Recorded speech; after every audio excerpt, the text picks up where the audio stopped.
પાટણ રાધનપુર ખાતે 72 કલાક બાદ અંધારપટ છવાશે ત્યારે રાધનપુરમાં પાલિકાએ યુજીવીસીએલનું 3.88 કરોડ વીજ બિલ ના ભરતા યુજીવીસીએલે 72 કલાકનું અલ્ટિમેટમ આપ્યું છે। રાધનપુર ખાતે 72 કલાક બાદ અંધારપટ છવાશે અને પાણી થશે બંધ ત્યારે લાઇટ બિલ ના ભરવાના કારણે પાલિકાના પાપે શહેરીજનો ભોગવી શકે છે ભારે હાલાકી। ત્યારે રાધનપુર નગરપાલિકાના પાપે શહેરીજનો ભોગવી શકે છે હાલાકી। ત્યારે પાલિકાએ યુજીવીસીએલનું 3.88 કરોડ વીજ બિલ ના ભરતા યુજીવીસીએલે 72 કલાકનું અલ્ટિમેટમ આપ્યું છે। પાટણ જિલ્લાના રાધનપુર ખાતે નગરપાલિકાની બેદરકારી કે અને આવડતના કારણે રાધનપુર નગરજનોને અંધારપટમાં રહેવું પડશે અને પાણીનો કાપ થશે। ત્યારે આજરોજ રાધનપુર વિદ્યુત બોર્ડની કચેરી દ્વારા રાધનપુર નગરપાલિકા પાસે બાકી નીકળતા 3 કરોડ 88 લાખ રૂપિયા 72 કલાકની અંદર ભરી દેવા અલ્ટિમેટમ અને નોટિસ આપવામાં આવી છે। નગરપાલિકા દ્વારા યોગ્ય નિર્ણય લઈ પૈસા નહીં ભરવામાં આવે તો આગામી 72 કલાક બાદ રાધનપુર નગરની અંદર નગરપાલિકાના તમામ વીજ જોડાણો કાપી નાખવાનું વિદ્યુત બોર્ડના અધિકારીઓએ જણાવ્યું હતું।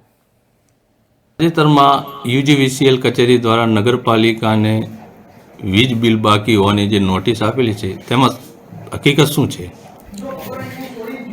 અત્રેની કચેરી રાધનપુર યુજીવીસીએલ પેટા વિભાગીય દ્વારા રાધનપુર નગરપાલિકાના ચીફ ઓફિસર શ્રીને વીજ બિલના 2017 પછીના 3 કરોડ ને 88 લાખ રૂપિયા વારીગૃહો વીજ જોડાણના બાકી બાબતે વારંવાર નોટિસ આપવામાં આવે છે અને તાજેતરમાં પણ નોટિસ આપેલી છે જે 72 કલાકના અંદર બાકી પડતી રકમ અત્રેની કચેરીએ ભરપાઈ કરી જવી, અન્યથા તમારા વીજ જોડાણ કાપી નાખવામાં આવશે એ બાબતે નોટિસ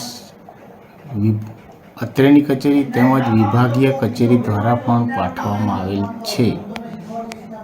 મહેસાણા વિભાગીય કચેરી હસ્તકની રાધનપુર સિટી શહેર વિસ્તારમાં જે નગરપાલિકા છે એના 3 કરોડ ઉપર લેણી પેટેના પૈસા બાકી નીકળે છે અને અમે વારંવાર તેઓને અમારા લેણા બાકી છે એની ઉઘરાણી વારંવાર કરેલ છે પણ તેમ છતાં એમના તરફથી યોગ્ય પ્રત્યુત્તર નથી મળતો।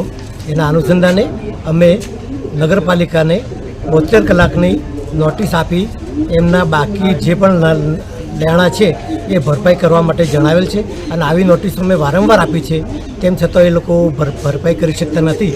આથી અમારે ન છૂટકે નગરપાલિકા હસ્તકના જે પણ પાણી પૂરો પાડતા કનેક્શનો છે ઉપરાંત સ્ટ્રીટ લાઇટ કનેક્શનો છે તેઓને કાપવાની ફરજ પડશે અને અમે ટૂંક સમયમાં અમારી વડી કચેરીની મંજૂરી લઈ એ કનેક્શન કાપવા માટેની તાજવીજ કરવાના છીએ।